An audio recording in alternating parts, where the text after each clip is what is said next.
Welcome student.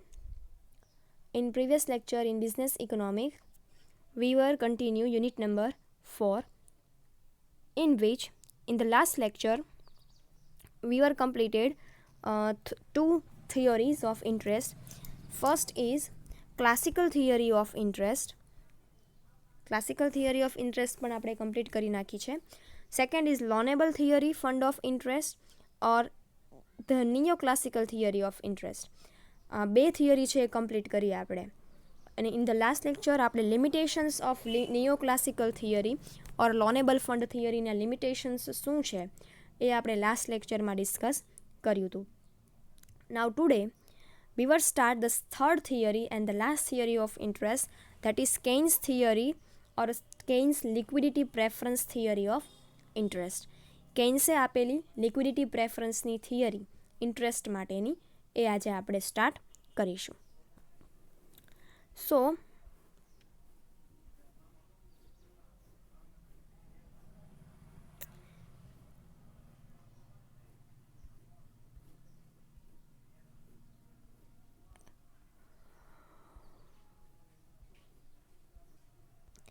third, liquidity preference and interest. This theory is given by the Keynes. કેઇન્સ દ્વારા theory આપવામાં આવી છે. કેઇન્સની આ થિયરી જે છે liquidity preference theory is basically depend on the income. એટલે કે કેઇન્સના અકોર્ડિંગ ટુ ધી કેઇન્સ એનું એવું કહેવું છે કે interest is decided on the basis of income. Interest rate is decided on the basis of income. એટલે કે કેઇન્સનું કહેવું એવું છે કે તમારું ઇન્ટરેસ્ટ રેટ જે છે એ શેના ઉપર ડિપેન્ડન્ટ છે તો કે તમારી ઇન્કમ ઉપર ડિપેન્ડન્ટ છે.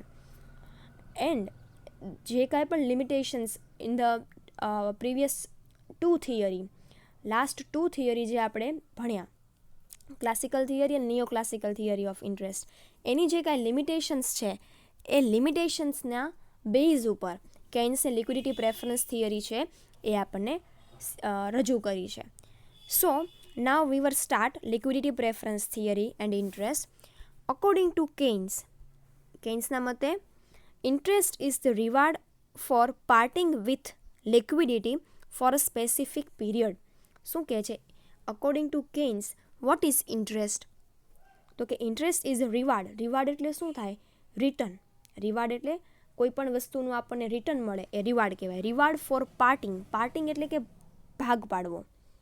Parting with liquidity. Liquidity means તરલતા. ગુજરાતીમાં લિક્વિડિટીને તરલતા કહેવાય. અહીંયા તમે લિક્વિડિટીને ઓન હેન્ડ કેશ કહી શકો.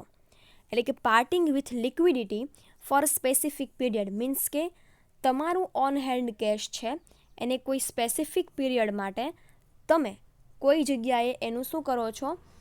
પાર્ટિંગ કરો છો, એટલે કોઈને આપો છો. અડધો ભાગ લિક્વિડ કેશમાંથી કોઈને તમે સ્પેસિફિક પીરિયડ માટે આપો છો અને એના ઉપર તમને જે રિટર્ન મળે છે, રિવાર્ડ મળે છે, it's called the interest. Right?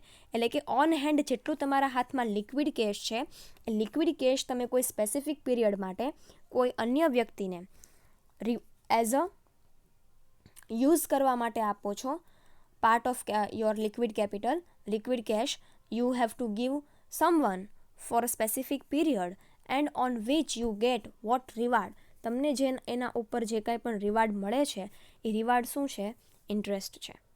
when an individual give a loan to somebody, એટલે કે જ્યારે કોઈ ઇન્ડિવિડ્યુઅલ એટલે કે કોઈ એક વ્યક્તિ અનધર પર્સનને કોઈને લોન આપે છે, he part with the money or immediate command over a general purchasing power in return for a promise to receive a principal sum and something extra in the future. એટલે કે whenever an individual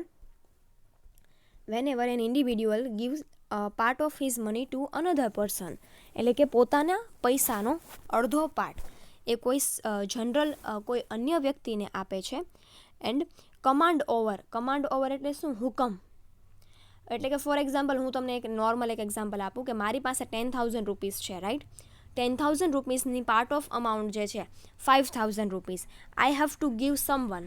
હું કોઈ પણ વ્યક્તિને આપું છું four immediate command, એટલે કે હું એને મારા 5,000 રૂપિયાનું આપી દઉં છું અને એના ઉપર એનો હક છે, એના ઉપર એનો કમાન્ડ છે, એ રીતે હું એને એવા પરચેઝિંગ પાવર પણ આપું છું એના ઉપર એનો હક છે, એ રીતે હું એને પરચેઝિંગ પાવર આપું છું. અને ઇન રિટર્ન એના બદલામાં એ વ્યક્તિ મને પ્રોમિસ કરે છે ટુ રિસીવ અ પ્રિન્સિપાલ સમ, એટલે કે એ વ્યક્તિ, જે સામેવાળી વ્યક્તિને મેં 5,000 રૂપિયા આપ્યા છે, એ વ્યક્તિ મને એવું પ્રોમિસ કરે છે કે એની જે એ મને રિસીવ કરશે, મને ફરી પાછું પ્રિન્સિપાલ અમાઉન્ટ એટલે કે 5,000 રૂપિયા એન્ડ સમથિંગ એક્સ્ટ્રા, 5,000 કરતાં વધારે એક્સ્ટ્રા રકમ પણ એ મને શું કરશે, ઇન ફ્યુચર એ રકમ છે મને રિટર્ન કરશે. સો જે કાંઈ પણ 5,000 રૂપિયાથી એક્સ્ટ્રા અમાઉન્ટ મને મારી પ્રિન્સિપાલ અમાઉન્ટ ઉપર મળે, એ એક્સ્ટ્રા અમાઉન્ટ મારી માટે શું છે, ઇન્ટરેસ્ટ છે. એટલે કે when an individual give a part of his money to somebody and give command over it and in return the person જેને મેં આ મની આપ્યા છે એ મને પ્રોમિસ કરે છે that I receive the principal sum and something extra in the future, કે હું એ પ્રિન્સિપાલ અમાઉન્ટ કરતાં વધારે એક્સ્ટ્રા સમથિંગ એક્સ્ટ્રા ફ્યુચરમાં મને મળશે. એ રીતે હું somebody કોઈ પણ ઇન્ડિવિડ્યુઅલ વ્યક્તિને હું મારી અમાઉન્ટ છે, મારા પૈસા છે એ આપું છું. ઇફ ધ બોરોવર એટલે શું, પૈસા ઉધાર ઉપર લેનાર. If the borrower return at a time of repayment, એટલે કે બોરોવર જેને મેં ધિરાણ કર્યા છે પૈસા, એ વ્યક્તિ મને રીપેમેન્ટ કરે છે એ amount after a some period, અમુક સમય પછી જે કાંઈ પણ અમાઉન્ટ મેં એને આપી છે એ મને રીપેમેન્ટ કરે છે the same amount of money that he borrowed. એ શું કરે છે, જે અમાઉન્ટ મારી પાસેથી સામેવાળા વ્યક્તિએ બોરોડ કરી છે, લીધી છે, એ મને after a some period of time એ મને શું કરશે, એ અમાઉન્ટ શું કરશે, રિટર્ન કરશે. The lender would be no incentive to part with his money.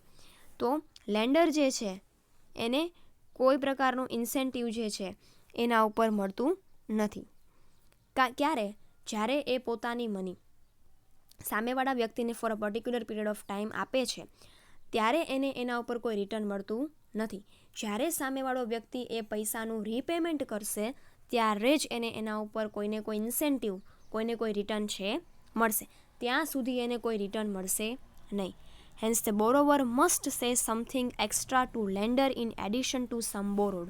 એટલે કે શું કહે છે, સમથિંગ એક્સ્ટ્રાનો અર્થ થાય છે, ઇટ મીન્સ તમે જે કાંઈ પણ બોરોડ અમાઉન્ટ એને આપી છે, તમે તમારા સામેવાળા વ્યક્તિને તમારા પૈસામાંથી જે કાંઈ પણ અમાઉન્ટ તમે એને આપી છે એના ઉપર સમથિંગ એક્સ્ટ્રા એને જે કાંઈ પણ મળવાનું છે in addition with the sum borrowed. એટલે કે 5,000 રૂપીઝ મેં આપ્યા હોય સામેવાળા વ્યક્તિને, 5,000 રૂપીઝના after some period of time મને જો કદાચ 7,000 રૂપીઝ રિટર્ન મળે, ઇટ મીન્સ સમથિંગ એક્સ્ટ્રા, એટલે કે 2,000 રૂપીઝ જે છે એ સમથિંગ એક્સ્ટ્રા થયા કહેવાય.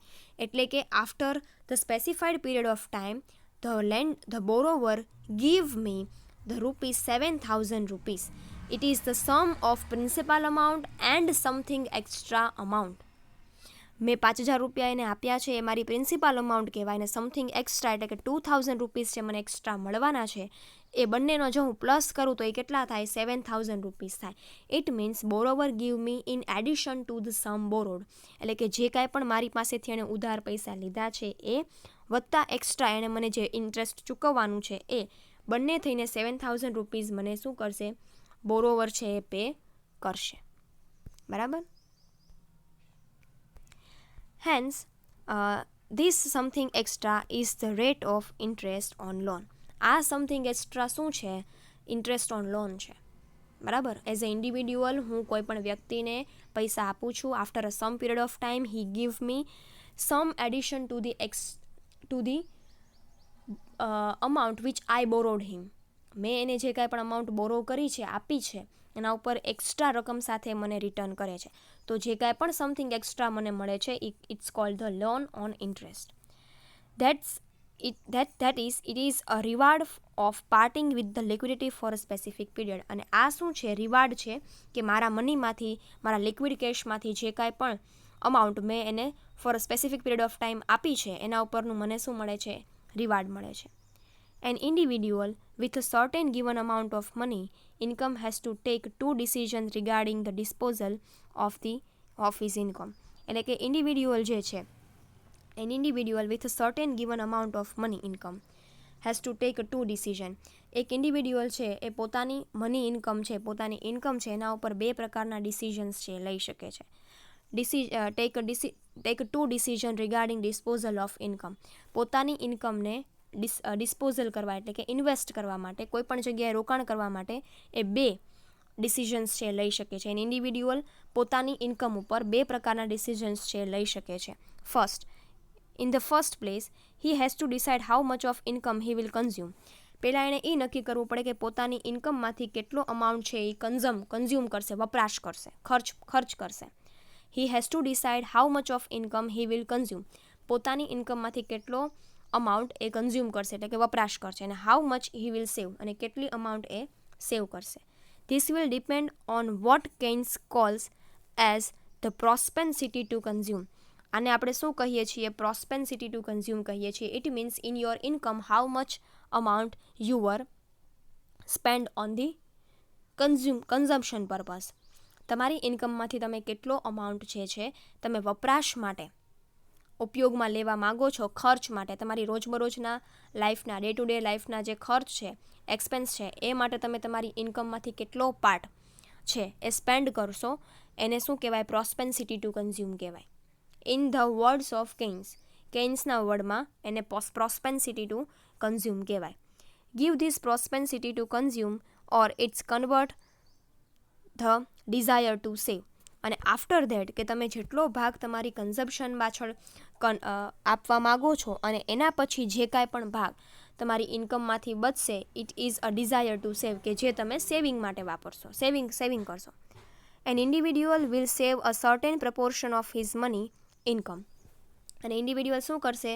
પોતાની ઇન્કમમાંથી after he decide the propensity to consume, એટલે કે પોતાની ઇન્કમમાંથી જેટલો ભાગ એ કન્ઝ્યુમ કરવા માગે છે, ખર્ચ કરવા માગે છે, એ ડિસાઇડ થયા પછી he will after that individual શું કરશે? પોતાની ઇન્કમનો સર્ટેન પાર્ટ એટલે કે અમુક પ્રપોર્શન છે એ શું કરશે? સેવ કરશે. Individual will save a certain proportion of his income, money income. પોતાની ઇન્કમમાંથી સર્ટેન પાર્ટથી શું કરશે? સેવ કરશે, જેને ડિઝાયર ટુ સેવ કહેવાય છે. ઇન ધ વર્ડ્સ ઓફ કેન્સના મતે. Another decision which he has to take is how much of saving he should land and how much he should hold. Another એટલે કે પોતાની ઇન્કમ વિશેનું સેકન્ડ ડિસિઝન ઇન્ડિવિડ્યુઅલે શું લેવાનું હોય? First decision he has to take that how much amount he will consume from the income, એટલે કે કેટલી અમાઉન્ટ પોતાને કન્ઝમ્પશન માટે એ યુઝ કરશે. How much amount he will use to consume purpose, right? કે પોતાની ઇન્કમમાંથી કેટલી અમાઉન્ટ છે એ કન્ઝમ્પશન માટે એટલે કે ખર્ચ કરવા માટે ખર્ચ કરશે. અને સેકન્ડ ડિસિઝન છે એને શું લેવાનું છે? કે how much amount he will save he should land, એટલે કે પોતાની ઇન્કમમાંથી જે એણે સેવિંગ કર્યું છે એમાંથી કેટલી અમાઉન્ટ એ કોકને લેન્ડ કરશે, એટલે કે ધિરાણ ઉપર આપશે, વ્યાજ ઉપર આપશે. અને how much amount he should hold એટલે કે સંગ્રહ કરવો, અને એમાંથી કેટલી અમાઉન્ટ છે એ સંગ્રહ કરશે. That is keep in liquid cash. Hold means શું થાય? લિક્વિડ કેશ, કે એની ઇન્કમમાંથી how much amount he will lend it to the another person. પોતાની ઇન્કમમાંથી કેટલો ભાગ એ બીજાને ધિરાણ ઉપર આપશે, અથવા તો પોતાની ઇન્કમમાંથી કેટલો ભાગ ઈ હોલ્ડ કરશે. હોલ્ડ મીન્સ કેટલો ભાગ ઈ ઓન હેન્ડ કેશ રાખશે, લિક્વિડ કેશ રાખશે. This will depend on the degree of preference for retaining a part of his resources in a liquid cash in a different set of circumstances. આ શેના ઉપર depend હોય? This is depend on the degree of preference, એટલે કે પોતે કઈ જગ્યાએ preference રાખે છે. એને સેવિંગમાં રાખે છે, એને પોતાની ઇન્કમ છે એ સેવ કરવી છે, એને પોતાની ઇન્કમ છે એ કોઈને વ્યાજ ઉપર આપી દેવી છે, એવું પ્રેફરન્સ ઉપર ડિપેન્ડ છે. For retraining a part of his resources in liquid cash, એ પોતાનો કેટલો ભાગ જે છે એ લિક્વિડ કેશમાં રિટ્રેન કરવા માગે. રિટ્રેન એટલે કે સંગ્રહ કરવા માગે છે. In a different sets of circumstances, અલગ અલગ પરિસ્થિતિમાં એ અલગ અલગ વિચાર કરશે. કોણ? તો કે ઇન્ડિવિડ્યુઅલ વ્યક્તિ. This preference for a liquid cash over a lending that is given a loan is known as a liquidity preference. અને એટલે કે જે ભાગ this preference for a liquid cash over a lending, એટલે કે જે ભાગ વ્યક્તિ પોતાના કેશમાં, પોતાની ઇન્કમમાંથી જે ભાગ તમે ઓન હેન્ડ કેશ ઉપર રાખવા માગો છો, રાધર ધેન લેન્ડિંગ. તમે લેન્ડિંગ નથી કરતા, તમે કોઈને ધિરાણ તરીકે પૈસા વ્યાજે નથી આપતા, પણ જે ભાગ તમે ઓન હેન્ડ કેશ તરીકે, લિક્વિડ તરીકે રાખવા માગો છો એને શું કહેવાય છે? લિક્વિડિટી પ્રેફરન્સ કહેવાય છે. In other words, in Meyers Liquidity preference is a preference to have an equal amount of cash rather than of claim against other. એટલે કે શું કહે છે લિક્વિડિટી પ્રેફરન્સ અકોર્ડિંગ ટુ મેયર્સના વર્ડમાં લિક્વિડિટી પ્રેફરન્સ એક પ્રકારની એવી કેશ અમાઉન્ટ છે કે તમે કોઈને લેન્ડ નથી કરતા પણ તમે ઓન હેન્ડ કેશ તરીકે રાખો છો. Liquidity preference is the preference to have an equal amount of cash rather than of claim against other. તમે અધર વ્યક્તિને ક્લેમ તરીકે આપવાને બદલે whatever amount you have to take in your hand, જેટલી amount તમે તમારા કેશની તમારા હાથ ઉપર રાખવા માગો છો એ પ્રેફરન્સ્ડ અમાઉન્ટને લિક્વિડિટી પ્રેફરન્સ કહેવાય છે રાધર ધેન તમે કોઈને એ વ્યાજ ઉપર ક્લેમ કરતા હો એના બદલે. Liquidity preference thus means the demand for money to hold or to desire to the public to hold cash. અને એટલા માટે લિક્વિડિટી પ્રેફરન્સ શું છે કે how much amount you hold, કેટલી અમાઉન્ટ તમારી ઇન્કમમાંથી તમે સંગ્રહ કરો છો rather than you give it to the other person for holding purpose. તમે બીજા વ્યક્તિને લેન્ડિંગ કરો છો અમાઉન્ટ, બીજા વ્યક્તિને વ્યાજ ઉપર આપો છો એના બદલે how much amount you hold, કેટલી અમાઉન્ટ તમે તમારા હાથ ઉપર રાખો છો એ મહત્ત્વનું છે.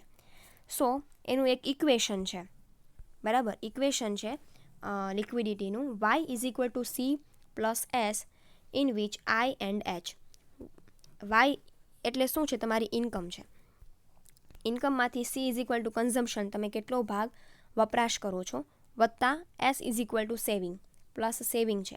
સેવિંગનો બે ભાગ પડે છે, એક ભાગ છે એ તમે ઇન્વેસ્ટ કરો છો અને એક ભાગ છે એનું તમે શું કરો છો હોલ્ડિંગ કરો છો, મતલબ કે સંગ્રહ કરો છો, બરાબર. So the equation now is why should people hold their resources in a liquid cash or ready money when they can earn interest by lending such sources. એટલે કે આ ઇક્વેશન આપણને શું કહે છે કે આ ઇક્વેશન આપણને એવું કહે છે કે y is equal to income, તમારી ટોટલ ઇન્કમ છે એમાંથી સૌથી પહેલાં તમે કન્ઝમ્પશન કરો છો, કન્ઝમ્પશન કર્યા પછી સેવિંગ કરો છો, આ સેવિંગનું કાં તો તમે ઇન્વેસ્ટમેન્ટ કરો છો કાં તો તમે હોલ્ડ કરો છો. લિક્વિડિટી પ્રેફરન્સ આપણને એવું કહે છે કે this equation is why should people hold their resources in a liquid cash. People શા માટે પોતાનો જે કેશ છે એને હોલ્ડ કરે છે, સંગ્રહ કરી રાખે છે રાધર ધેન એને એના ઉપર ઇન્ટરેસ્ટ દ્વારા ઇન્કમ થઈ શકે છે. Why people will hold their cash resources, cash રિસોર્સિસને ઇન્ડિવિડ્યુઅલ શા માટે હોલ્ડ કરી રાખે છે, સેવ કરી રાખે છે, જે કારણ કે એના ઉપર એને ઇન્ટરેસ્ટની ઇન્કમ થવાની છે છતાં પણ. According to Keynes the desire to liquid exist because of 3%. એટલે કે સામાન્ય રીતે કેન્સના અકોર્ડિંગ એવું કહેવું છે કે વ્યક્તિ છે એ 3 મોટિવ્સ માટે પોતાની જે કેશ છે એને પોતાના લિક્વિડ ઉપર રાખે છે, લિક્વિડ એટલે કે ઓન હેન્ડ રાખે છે. There are 3 motives: transaction motives, precautionary motives and speculative motives. એના માટેના 3 મોટિવ્સ છે કે કાં તો ટ્રાન્ઝેક્શન્સ મોટિવ માટે આપણે આપણી હાથ ઉપર લિક્વિડિટી કેશ રાખતા હોઈએ છીએ, સેકન્ડ ઇઝ પ્રિકોશનરી મોટિવ, કાં તો પ્રિકોશનરી મોટિવ હોઈ શકે, અને થર્ડ ઇઝ સ્પેક્યુલેટિવ મોટિવ્સ. આ 3 મોટિવ્સ જે છે એ એના મોટિવ્સના આધારે આપણે આપણા હાથમાં ઓન હેન્ડ છે લિક્વિડિટી કેશ છે વધારે રાખવાનું પસંદ કરીએ છીએ રાધર ધેન આપણે કોઈને આપીને એના પરથી ઇન્ટરેસ્ટ અર્ન કરવાના હેતુ માટે પૈસા નથી રાખતા, બટ આપણે આપણા હાથ ઉપર કેશ રાખીએ છીએ. એના મેઇન 3 મોટિવ્સ છે. આ 3 મોટિવ્સ જે છે આપણે નેક્સ્ટ લેક્ચરમાં જોઈશું. Thank you.